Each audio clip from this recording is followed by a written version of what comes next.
Hey friends, so I am showing you yet another supply cabinet that I have. I know I have a problem and wanted to see if you maybe see anything interesting in here you'd like to see me play with. I've got fabric paints, but we're not going to play with those. I've got these Arteza permanent markers, Brusho. I've got the not sure if I'm saying that right, alcohol markers.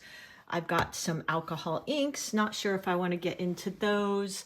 I've got tons of stamps I use quite often. Gosh, what else do I have in here? I've got some Yupo paper that I used to use my inks on a lot. And I've got this fun little painter's diary. So give me, if you want to see something. Talk to you soon.